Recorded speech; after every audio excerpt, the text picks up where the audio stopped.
Hello everybody out there, and welcome to another episode of the Talk That Talk Show with me, Barry Holmes. Normally would be here on a Friday night, but yesterday I had to attend a nice wedding that I had the pleasure of being a part of and getting to attend, and it was just good to just unwind and get some different food that you don't normally get, and have some drinks and share with some special people, and it was a good time. And to come here on a Saturday and still deliver you guys an amazing episode of the Talk That Talk Show, I absolutely could not wait. Shout out to my boy, I Found Al. He said that hat is fire. Thank you. This is actually a Norfolk Tides, which is a New York Mets affiliate. Thank you so much, brother. And then we have Ishabad Crane here on our Instagram Live as well. Guys, I can't stress to you how much and how excited. I know you see the second mic to the right of me. It's been a couple episodes since we've had a guest on the show. But I am super pumped to have someone that's going to come here on the show that is, means so much to me. If you've been and watched the episodes previously, he has been featured on an episode before. But, before I get into who this person is, I want to give a big shout out to our sponsors. Big shout out to my boy Joe Snow Maria over at New York Life, helping people to get their financial freedom. Also want to give a shout out to my boy Jeff Galata over at Air We Are. Big shout out to my boy Savion over at Skydive Socks. And then finally, big time shout out to my boy Timmy Hugel. He's been helping me with a lot of the hoodies. He helped me out big time with these OG 14s, which I do want to get into first and foremost.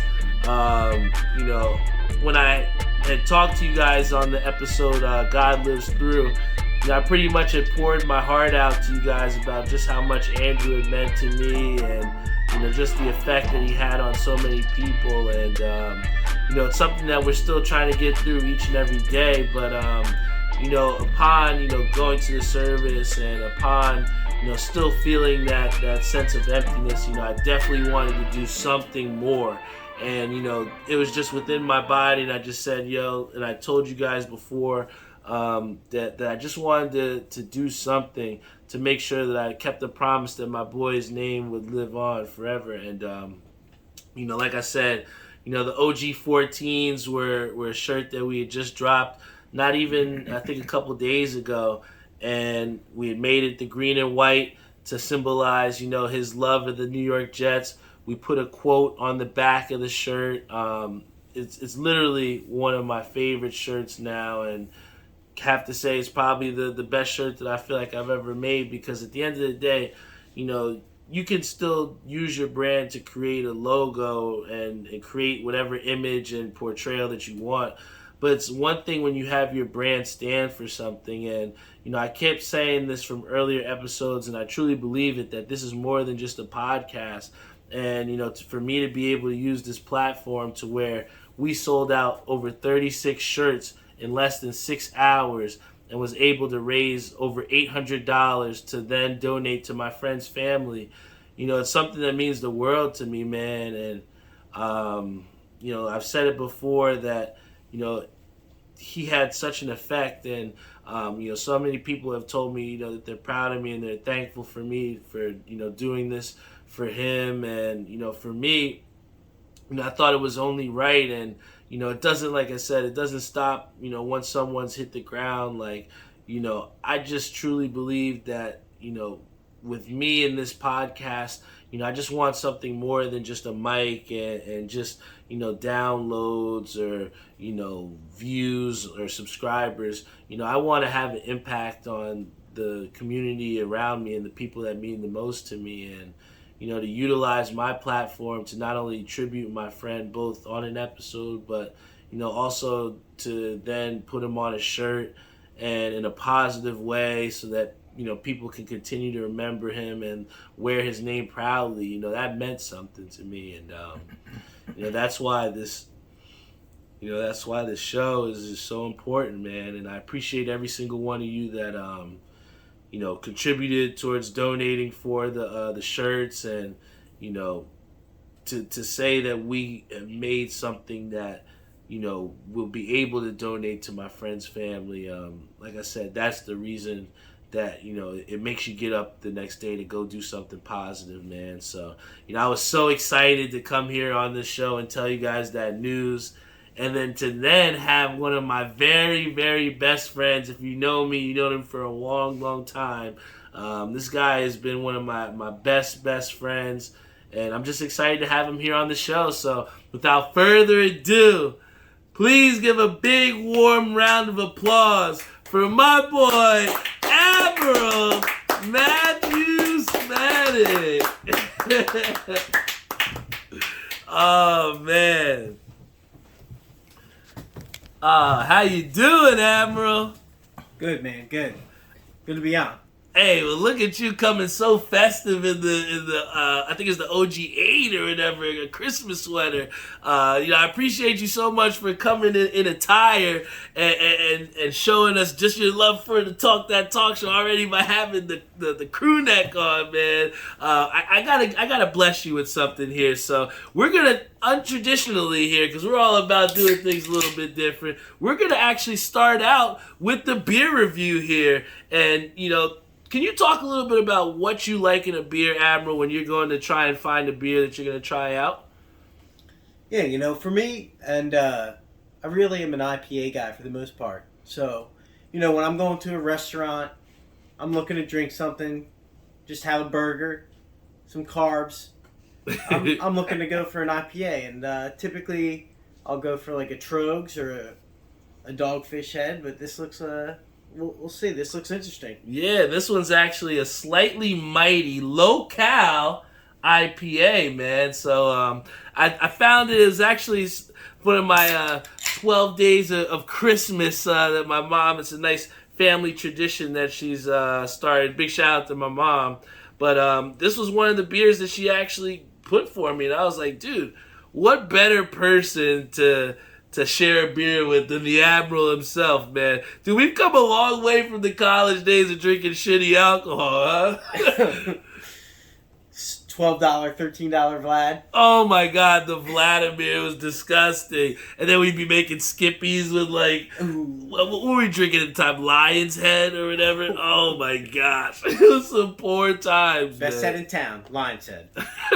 Now, Lion's Head, for people that don't know, it was a beer, very cheap beer that they had like riddles on the bottom of them, right? And like we would always picture riddles, little pictures that you had to figure out what it meant. Exactly. I feel like another one that we had that was like there was a alcohol that we had so much that was bad. Remember the Svedka Clementine? Oh my god! Because they came in the big handles on discount. Yeah, right. Like you would get the big bottles of Svedka, and dude, we would house those things, man. Just the smell of that just would probably make me. Do you remember the SoCo days when we were drinking the SoCo? Love it, loved it. Love me. Still love me some SoCo and cranberry. But here's the question: SoCo or SoCo and lime? Because remember, there was two different kinds there. Still regular. Still regular, but I'll have a lime as a garnish. All right. Well, seeing that you're such an alcoholic connoisseur like myself, like I said, let's try out this beer here. This one's actually a Dogfish Head, slightly mighty low-cal IPA. You said you like it, so here we go. It's got Monet fruit extract, and it's 4% here, 95 calories. Hey, cheers up and let me know what you think, buddy. Yeah, cheers.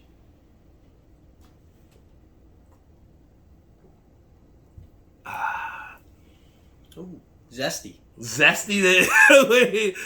get some zesty vibes there, man. We got Justin McPhail here who says the classic Admiral and Barry combo, man. It goes back to a long time, bro. Do you remember the first time we actually met, bro? Penn Hall, maybe? I think I was actually moving into Susquehanna or something. Our first time, yeah. That was Susquehanna Hall. Well, I'd met you the previous year, but then the next year you just had moved into Susquehanna Hall, I believe. And just to show him the type of character you were, like, you just out of nowhere was just like, hey, you need some help? I needed help moving in. Had to deliver a hand. And that you did, man. And who would have known that guy and that dude would be the person that went to my Millersville graduation and saw me walk to get my diploma, man. Like, you've been a really good friend to me over these years. And can you just talk to the people a little bit about what, our friendship means to you? Oh, dude, it's something near and dear. It's something very special, and we live some of the best moments of our lives in the craziest situations, just making things happen. And making it work and rolling with things and not having a plan and just going with it. And just always working out positive and in good ways, because if you just, you show people honesty and trust and just, and they return the favor. Facts. And, it's those types of, relationships that you build that literally last, for years. I mean, we were just looking back and we were talking about how somehow we wound up going to that AST formal back in the day, and we were like, what are we gonna wear? And then we wound up no idea. We wound up going to like the Salvation Army and getting like some thrift like suits. Suit was way too big for me. Some sport coats. And we wind up going, and there's like a famous picture, I think, that's on his Facebook, but we looked at it, and that was over 10 years ago, guys. So, like, to have, Just recently, too. Right? Like, in December, it was like over 10 years ago. So, that type of relationship to stand that long is, it's something that I value, man. I remember even our days with going to Virginia Tech, and you showed me my first college football game out there. It was, dude, there were some of the best times. Like, what's something that you remember? Top of the stairs. Oh man, Tots, like where it was the Juju. One of the best college bars in America. That was where they had the rail, and guys, you're only supposed to drink one, but I think we had like 3 or 4. It was one of the best times, like you said, man. It was like New Brunswick times like 10,000, man. But out of all the things that like we kind of experienced throughout college, or whatever, they always say it's about the things that you've learned and the people that you've met in college that you take with you. So like, what's something throughout college that you've taken with you that was like a lesson that you learned that's like really helped you out now? Punctuality is a big one nowadays. Punctuality is good, because if you're punctual to things and or show up a little early, it always shines in a positive light. And what your appearance does reflects on how you take care of yourself as well. So punctuality and just personal hygiene and upkeep. Facts, man. I mean, how many times do you walk by the office, you're like, damn, this dude stinks, man. That's like the base of trying to be a good dude, is like, you can at least brush your fucking teeth. You know what I'm saying? Like, come on, man. But you break up like very big points, and those are things that at times people do not prioritize, man. And those are some things that I've always known you to be at the top of your game with. And I think for me, the biggest thing that I learned from just college was just being very self-reflective and like trying to think about things more before like just acting out on your, spontaneous things. Now, one of the things that you mentioned before that I love to death is that we would just have these crazy, like, adventures that we just had no plans for, you know what I'm saying? And I think that spontaneousness and that curiosity that we had, it just constantly led to some positive situations. But absolutely, I think that self-reflecting in that, and then also talking about you saying appearance and image, and what those things will, the perception of yourself that people will have, those are things that we're constantly building. And even in my adult life at age 31, I'm still finding out who I am, and what are the things that I want, or what are the things that I want to pursue. So, I think always learning. Always. And like for you, what's something that you feel like you're trying to figure out, or like what's a big goal that you're going to try and achieve, in these next couple, years or so?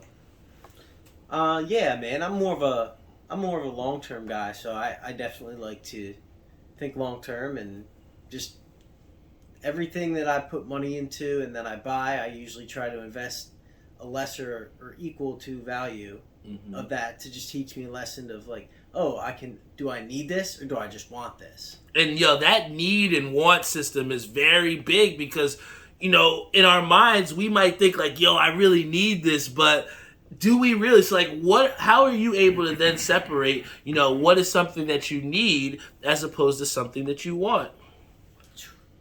You just really have to ask yourself, can I also afford to just put that same amount into an investment to just make sure I make it by for the week or the month? Because a lot of us do live paycheck to paycheck, and especially where I live in, beautiful Morristown, New Jersey, it's a pretty penny. So just got to budget and just have an understanding of what you can afford and, invest for the future and retire earlier. And I think that, having that goals and setting those, very concrete and rigid direction, I think it's very important because a lot of times, people are thinking about the now and may not necessarily think about the future. And I know we had talked about this previously because you kind of like opened my eyes and I've been hearing about it a lot. And really myself, I might not know too much about it. But, a lot of people have been circulating these ideas and thoughts about, NFTs and stuff like that. So, I know you were kind of schooling me and it's still a little bit unclear for me. So, from as far as your understanding, like what are NFTs and, when you talk about self-investment, like is this something that people should start to look into? Yeah, so NFTs are non-fungible tokens. So basically think about it as like a digital piece of art that's like a fine piece of art in a sense, because nowadays people do think there could be a bubble, but it is definitely it's a non-fungible piece of art that you own on the blockchain, where Ethereum and Bitcoin are mined, but this digital piece of art belongs to your specific wallet on the blockchain. So it's basically a piece of art that you can sell in higher value if it goes up. But obviously there's been winners and losers. But you hear about the winners a lot because of the crazy prices some of these crypto punks are going for. So, just be careful what you get into and go to make sure the rarity of your piece of art is potentially, something that you'd be interested in. But I do know a few friends that are gifting NFTs now. So, it's definitely a new way to quote unquote hedge or invest. Yeah, I mean, there's a lot of different ways that you can put your money out there and invest towards the future that you're trying to look for. And I think that NFTs have been an interesting thing that people have been, circulating about and talking about. NBA's into it now. Professional sports leagues are getting into it. Almost like big companies are getting into it. Boeing just got into it most recently. So it's just definitely an interesting marketplace on this new metaverse that we're approaching. And the metaverse is ever expanding, right? And one of the things that we have seen that you've been big on, even since I was it's so funny because I'll bring up this story, guys, and this is the type of guy that Admiral was. He was like on another level. Like we were playing games like Angry Birds and Subway Surfers. This motherfucker was playing a stock game where he's like trading and buying, investing straight fake stocks, and he's like, look man, I mean it's not real, but look how I'm up here.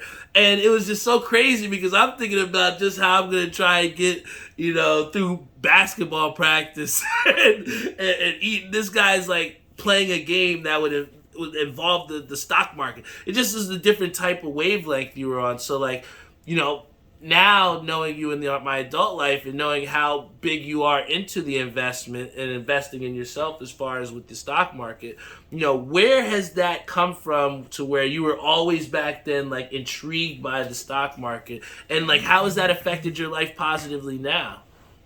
So investing will beat inflation typically. The inflation rate is really high right now. I think it was the highest in last month in November for almost 40 years. Mm-hmm. So it was at 6.8%, which, but however, investing in your typical like S&P 500 index will get you, 8% returns yearly almost. So it's just, investing's a way to hedge against inflation in this market that we're going in. I mean, heck, gas was just how high. Now it's finally coming down, but that's inflation right there. Yeah, and it's hit hard, man, because you figure, how much are things really worth now? I mean, you go in and real estate's gone up. Yeah, and it's become harder, especially for newlyweds to try get houses because houses are so expensive. Yeah, and some people are using that was it that first thing that you get for the FHA loan. Exactly. Some people are burning that quickly already, so it's like when you think about it, the inflation really has hit hard, man. But what you have seen are these returns from the investment game that have helped to forge you in the way that you want to go. So building blocks. Why do you think it's so important for people to go out there and invest, and how can they educate themselves so they're not losing their money? Well, I personally am a big fan of dividends, so I set up a dividend portfolio that'll pay me each month, over every month for the rest of my life, as long as I keep investing in those stocks. And if they're good companies, do your due diligence, and you'll get yields and you'll get money from dividends year in and year out, month in and month out. Facts. And I think that part of the reason why you've been able to have the success is you've been able to find those diamond in the rough companies, right? So when you're talking about these different companies and people that you're willing to invest your money in, what are some of the things that you look for in companies that will think this will make me money later on? I mean, it's just anticipation and keeping up with a lot of news and what's going on. What are catalysts? What are potential catalysts? Obviously, biotech is most volatile, going up and down. So if the FDA approves a drug, the stock goes way up, right? When Pfizer and these companies, Moderna, with the COVID vaccine and everything, their stock, definitely benefited from like things like that. So it's always just keeping up with the news and looking into a company and seeing what their earnings are, looking at the various numbers, earnings per share, and kind of just understanding those basic terms about investing. And no matter what, start early and keep going often. Yeah, man, and to see the success that you've had, it's something that definitely makes me get in and want to go in the direction to try and get educated enough to make those decisions. And you have Zishan who said it's like fantasy. Yeah, it is kind of like fantasy, but you're still putting some money up and getting some substantial returns, man. So hey, there's riskier plays too. No risk, no reward, right? Hey, I mean, you got to be in it to win it. I've referenced before about how I went into the mystery pot every week, and the 1 week where I don't get it, I wind up winning if I had put money in. So, there's been countless times where I've learned the hard way where you got to roll the dice, man. I mean, that's pretty much what we've done most of our lives, man. And, I think that to be on the right side of the dice for multiple times, it speaks to, you have to earn that luck. So you don't just get that good luck. It's got to come from somewhere. And good karma. Good karma. And I think that even from our friendship forged from literally you helping me, you know what I'm saying, to where I was always so protective of my buddy Admiral and trying to make sure we were in the right situation. So where do you think it is we are now as a society, like with the COVID and how we've kind of been so sheltered off, do you think that now, because we've been trying to, kind of been told to stay within our bubble, do you feel that it's less common for people to just go out there and just help, out of the whim? Well, I definitely think, it's definitely weird times. But, just try your best to stay safe and, I know it's tough, but hopefully, we've seen some proof in the vaccine, so hopefully if that helps, but I know there's people on both sides of that fence, so regardless, just try your best to stay healthy, eat healthy, and just, try to just live your life, and just have it in your conscience, I guess. Oh yeah, man. And one of the things that we've shared a love for, and I remember the funniest thing is when I was in Millersville, I remember I had skipped class. You were like, yo, you live right next to Cross Gates. Let's skip class and go golfing. And I'll never forget, I think I had skipped some, I don't know what, it was some English class. I was with Cheddar Bob, and he got me the notes, so I was good. But I was like, yo, just get the notes for me, dude. So we went golfing, and we went to Cross Gates. and I was completely ass. You know what I'm saying? Like it was Too terrible. early in the game there. Yeah, like, but you know, with you telling me to come over there, you know, that kind of sparked this interest for me for golf, and you know, it's been something I've been able to do with my brother and my dad. But you know, for someone that has never golfed before, why do you think it should be important for them to just try and pick up the golf club and see it and check it out? I think golf is intriguing to me because it's one of the most difficult sports out there to play. Out of every sport, it's definitely one of the most difficult sports because of the number of variables that are in it on every single shot, every hole. So there's just the thought that goes behind it. It's definitely intriguing, and it's just, you know, you're trying to get a little ball in a small hole hundreds of yards away in the least amount of strokes possible with the clubs you got, which are angled sticks of forged metal. Iron, So you know, great times. Yeah, and we've definitely had some really fun times, and you know, we've been able to see each other birdie and make some dope chips. But you know, what are you looking forward to in this next, you know, golf season when we come into the spring? So, well, I'll go over the 2021 recap real quick. Top 5 were definitely Fisher's Island. Ooh, what's Fisher's Island, man? Fisher's Island is a small remote island off the coast of New London, Connecticut, and it's a private island. So there's no hotels or anything on the island. So if you're staying there, you just have to know a resident. But also, people get there you have to get there by a ferry or by a plane. But it's a small island off the coast of Connecticut, and it's pretty exclusive. And the club is ranked 16th, I believe, in the world. So yeah, it's a great place. If you ever get the chance to go, it has some spectacular views. You can see the ocean and the Long Island Sound on every single hole. You can see Montauk, so the tip of Long Island from the course and everything. And the course is just beautiful. There's 2 golf courses on the island, but they're both private. They call the main Fisher's Island Club the Big Club because it's longer and everything. But it's a 1926 Seth Rayner design, so it's classic. It's the bunkers, they have wooden rakes of them still. Damn. So it's a classical course, and I think the current wait list for it right now is like around 7 years, actually. Oh my gosh, just to try and play there you gotta wait 7 years just to be a member, unless you like know another member to be like tenured in. But yeah, it's a pretty exclusive course, and I played Bethpage Black. That was a great course. Obviously, Ryder Cup's going to be there in a couple of years when they come back to the United States. So, Long Island, famous course. Shout out to my buddy Adler for getting me on. Ooh, appreciate it. Zach Adler. But yeah, it was it was a great year. Played Hershey Country Club, Lancaster Country Club, and Edgewood Country Club in North Jersey here. So yeah, it's been a great year for golf for me, and I just want to top it maybe next year with Baltusrol. If I can get on, that would be great. Somerset Hills, that would be awesome. So just trying to check off a few Jersey. I do have a free round coming up at North Jersey Country Club after the renovations, though. Okay. So that should be fun. You know, there's a golf course we played this year that was actually really dope. Remember, what was the one in Newark that we played?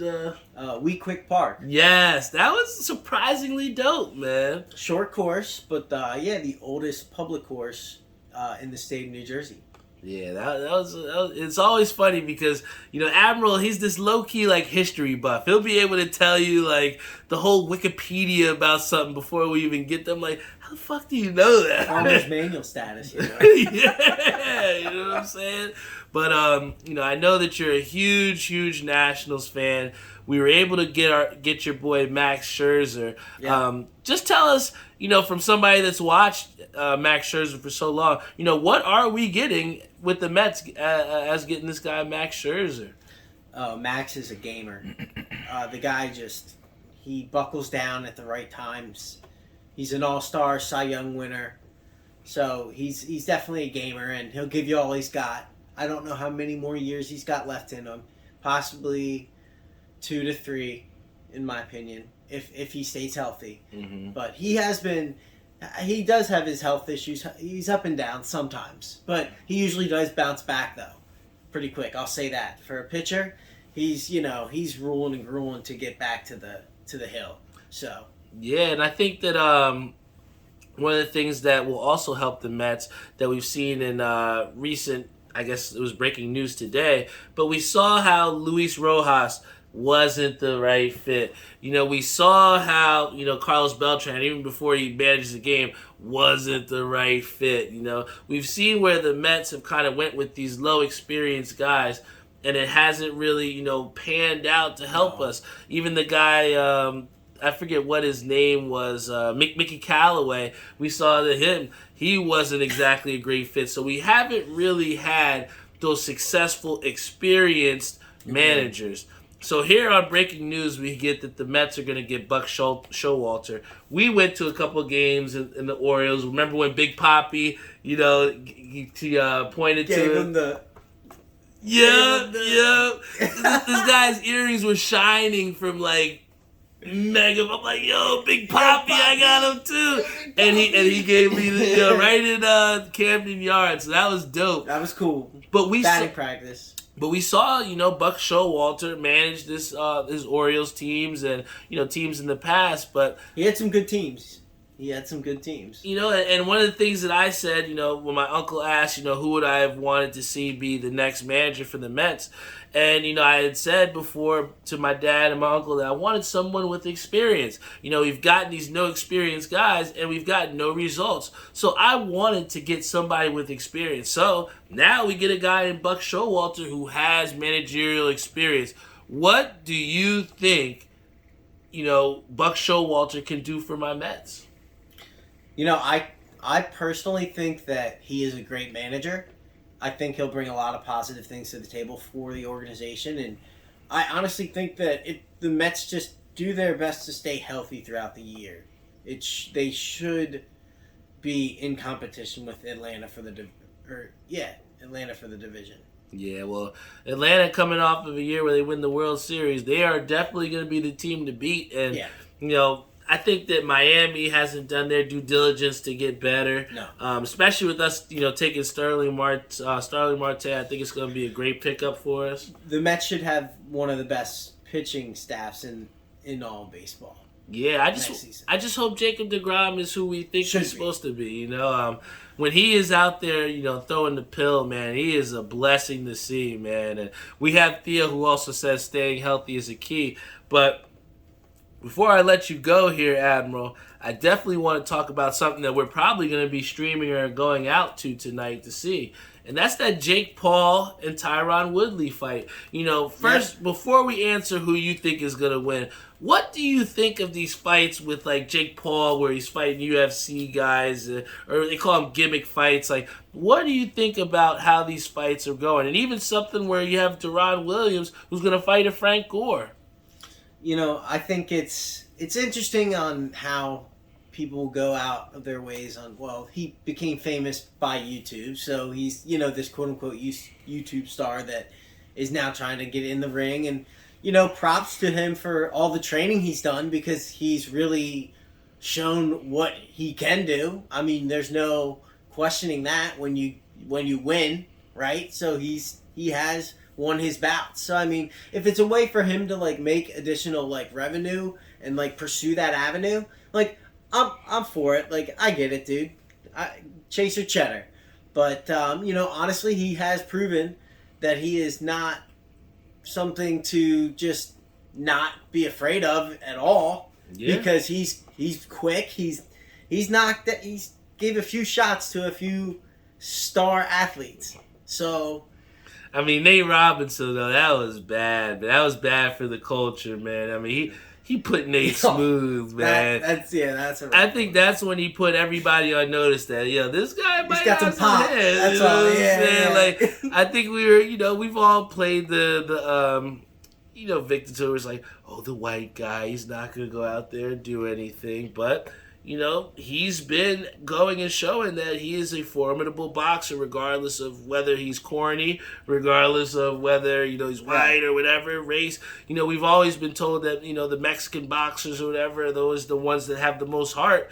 But I've seen from Jake Paul when he's bobbing off the ropes that you got to give the guy some respect, man. Yeah. But that doesn't mean I have to like him. And something in my heart just tells me that he's going to beat Tyron Woodley, man. Yeah, I mean, I don't want to believe it, but do you think, Tyron Woodley is going to beat this guy? Didn't you say he gave him a Rolex? Yeah, he gave him a Rolex. Like, we're supposed to try and kill each other, man. I want a fucking Rolex. Yeah, that's an interesting gift, but, honestly, I don't see Woodley winning this fight.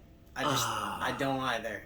I hate to say it. I would think like he's got it in him, but I gonna call 4 rounds. 4 rounds. 4 tonight. Rounds. That's my prediction. I mean, I still see this fight going into the 9-10 rounds. I do think somebody's gonna get knocked out. And okay. I think it's going to be over sooner, but yeah, we'll see. I hope it's not Tyron Woodley, man. We've already had the loss with what's his name? The loss to Fury, heavyweight boxer Deontay Wilder. Wow, he caught the loss. It's not been a good year for our famed fighters. Well, the favorites. It's been a hell of a year for the underdogs. I mean, Teofimo Lopez lost that. Yeah. That was tough. Then you had Amanda Nunes, who she seemed unbeatable. Where do you think it's been coming from? Where we've had this surge of the year of the underdogs, man.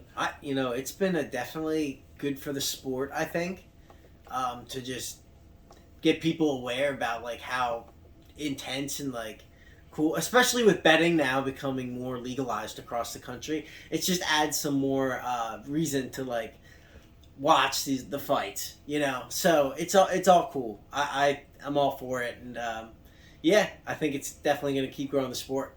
Yeah, man, and as long as these celebrity fights, as Theo said, that they're surprisingly interesting. As long as we're going to have these, events where it's bringing attention and it's bringing awareness to the sport of boxing, yep. I don't think that it can be detrimental at all, man. I think that, nope. We just got to sit along and be a part of the ride. But at the same time, I do want to see that Errol Spence, Bud Crawford fight happen. Like, at the end of the day, I still want to see in boxing the best people box the best people. And, absolutely. Oftentimes or not, the only place that we get to see that is the UFC, man. So, are there any UFC fighters that you really, really love watching out there when you watch?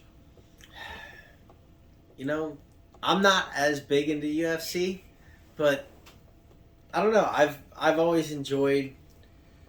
I've always kind of enjoyed watching McGregor back in the day. So I was always a McGregor guy, but that's just me. I know he's not as what he used to be now, for sure. He's definitely gone downhill, but he was, at one point, my favorite guy to watch it in the cage. I mean, and what a guy to pick, man, because he was a two division champion, if I'm not mistaken, one of the first to ever do that. So, I think that, Conor McGregor, for a lot of people, and this is especially for me, because I like Conor McGregor a lot, but I think it's hard for us, especially, when you have people that, you're so attached to, and some of your favorite sports moments are happening with those people.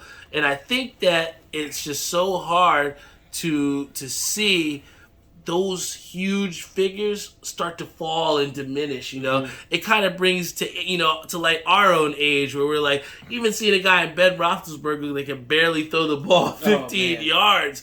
That's tough to see, man, when we've gotten used to him scrambling out and making some crazy plays, But, I think that, Father Time has hit certain people, and I'm just, like you said, excited to see the new generation of those athletes that can carry on the tradition and carry on the sport beyond like a Conor McGregor and beyond like a Khabib, But, I think that, you definitely come in here very aware, heightened and bringing the hype and bringing the energy, Admiral. I just thank you for coming here on the show, man, and, being yourself. Thanks, buddy. Hell yeah, man. And, coming here, Cheers. Before we end the show, I think that especially with a lot of the cool holiday episodes and, holiday season and a lot of the different things, it's all about cheer and it's all about, spreading the positivity. So, like, in closing, what can you tell the people that can kind of help them to get through the holidays and to have, a very good holidays with their families? Like, what's a key to, like, how you've been able to celebrate your holidays and make the most of them? Well, first and foremost, if you are able to celebrate the holidays with your family, that's number one, right? That's top of the list. And if you're not, then, it's always good and important to either at least give a phone call or even FaceTime, however you can, to just, reach out and wish your closest family members a Merry Christmas. And, stay positive throughout the new year. Hopefully bigger and better things to come. Hopefully COVID settles down again and we can start going back to like more semi-normal lives soon. But, we shall see. And, Merry Christmas, Happy Holidays to all. And, thanks for having me on. It's been great, and keep continuing to tune in to Talk That Talk. Every Friday night. This was our Saturday night for tonight, but once again, I want to thank everybody for coming here and listening to my boy Admiral. He's one of my dearest friends, and I just appreciate him as a person, and appreciate every single one of you for spending your time with me here on the Talk That Talk show. Catch us next week. Friday, 8:30 p.m. Eastern Time on our Facebook or Instagram Live. Like I said, if you need anything Talk That Talk Show, check us out at talkthattalkshow.com. Everything for as far as old episodes, YouTube episodes, last 5, description, pictures, you name it. You can find everything on our talkthattalkshow.com website. And once again, also thank you to everyone that supported as far as the OG 14 shirts for my boy Andrew Disney with having his name on the back. We were able to raise over $800 that are going to go towards Andrew Disney's family. So, it's all about family here on the Talk That Talk show. I miss my boy, but at the same time, I'm still able to have one of my also good friends here come on the show and hopefully shed the light to you guys some of the things that are, passionate he's about in his life. And I think that, I explained this before, that, a lot of times people say, life is the pursuit of happiness, but in my opinion, life is the pursuit of knowledge. I think the biggest thing is why we open our eyes up every day and why we try and walk through different doors is to see what's behind that door and to see what, the day has for us in store. And I truly do enjoy the unknown, and I'm going to constantly live that pursuit of the knowledge that, whatever people that I have sit next to me or those people out there that tune in, if you have something that I can learn from, I'm always willing to lend a listening hand. Listening ear. And I think that people out there, especially in times that we are now, we're just so caught up in different things and we don't forget to listen to the person next to us sometimes. So, you never know if you don't listen out there. So thank you guys so much. I appreciate you all. Love you all. Big shout out to my boy Matthew Smedick for coming here on the show. I love you all. I'll see you next week.